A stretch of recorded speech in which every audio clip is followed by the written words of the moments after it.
നന്നായി പാട്ട് പാടും എന്നത് മാത്രമല്ല ആ കുരുവിയെ കാട്ടിലുള്ള എല്ലാവർക്കും ഇഷ്ടപ്പെടുവാനുള്ള കാരണം അതിൻ്റെ വർണ്ണ തൂവലുകൾ കൂടിയായിരുന്നു. ഭംഗിയുള്ള ആ തൂവലുകൾ നിറഞ്ഞ ചിറകുകളടിച്ച് അത് കാട്ടിലാകമാനം പറന്ന് നടന്ന് തീറ്റ തേടുമായിരുന്നു. ഒരിക്കൽ അത് ശ്രദ്ധിച്ചു. കാട്ടിലൂടെ ഒരാൾ പതിവായി പെട്ടിയുമായി നടന്നു വരുന്നു. കൗതുകത്തോടെ അയാൾക്കരികിലെത്തി ആ കിളി ചോദിച്ചു, "ഈ പെട്ടിയിൽ എന്താണ്?" അപ്പോൾ അയാൾ പറഞ്ഞു, "ഈ പെട്ടിയിൽ പക്ഷികൾക്കുള്ള തീറ്റയാണ്. ഇത് ചന്തയിൽ കൊണ്ടുപോയി വിറ്റ് പകരം പക്ഷിത്തൂവലുകൾ വാങ്ങി തൊപ്പിയുണ്ടാക്കി വിറ്റാണ് ഞാൻ ജീവിക്കുന്നത്." അപ്പോൾ കിളി അയാളോട് പറഞ്ഞു, "എങ്കിൽ ഞാൻ നിനക്ക് തൂവൽ തരാം, പകരം എനിക്ക് പക്ഷിത്തീറ്റ തരാമോ?"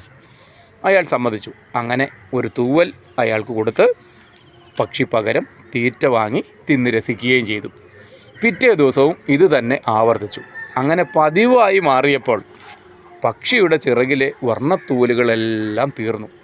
തൂവലുകളില്ലാതെ അയാൾ പക്ഷിക്ക് തീറ്റ കൊടുക്കാതായി. തൂവലുകൾ തീർന്ന ചിറകു വച്ച് പക്ഷിക്ക് പറക്കാനും കഴിയാതെയായി. അത് ക്ഷീണിച്ച് അവശയായി മാറിയപ്പോൾ അതിന് ഭംഗിയായി പാടാൻ കഴിയാതായി.